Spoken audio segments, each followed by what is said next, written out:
परान ले बुका, परान ले बुका।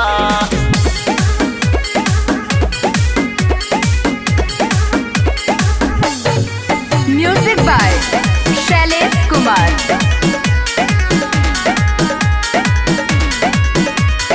बिना सजे सवरे तू खुदे गोरी, लागेलू एकदम बारूदे गोरी। काहो चल बुका गोरी, बिना सजे सवरे तू खुदे गोरी, लागेलू एकदम बारूदे गोरी। लागत चढ़ल जवानी में हर हद फान ले बुका, कजरा लगा के हमर जान ले बुका, बोला करे जा परान ले बुका। कजरा लगा के हमर जान ले बुका, बोला करे जा परान ले बुका, परान ले बुका, परान ले बुका।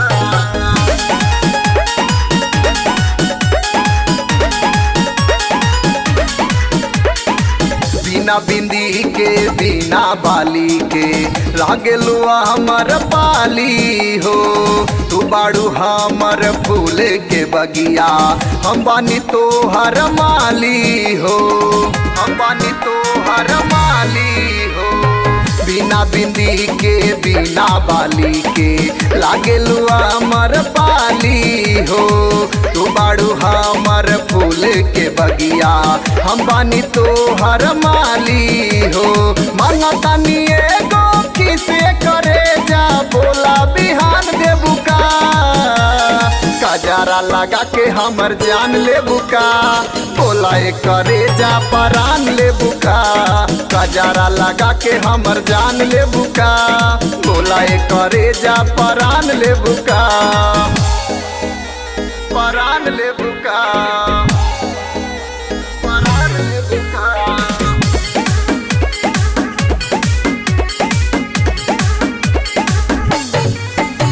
Music by Shailesh Kumar.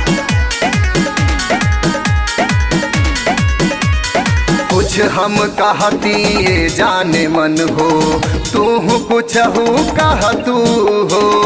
Writer विजय के अखिया के सोझा, ऐसे हरदम रह तू हो, ऐसे हरदम रह तू हो। कुछ हम कहती ये जाने मन हो, तू कुछ कह तू हो। राइटर विजय के अखिया के सोझा, ऐसे हरदम रह तू हो। अपना अदा के रस्सी में बोला, गंगाधर के बांध ले बुका, कजरा लगा के हमर जान ले बुका, बोला करे जा परान ले बुका। कजरा लगा के हमर जान ले बुका, बोला करे जा परान ले बुका।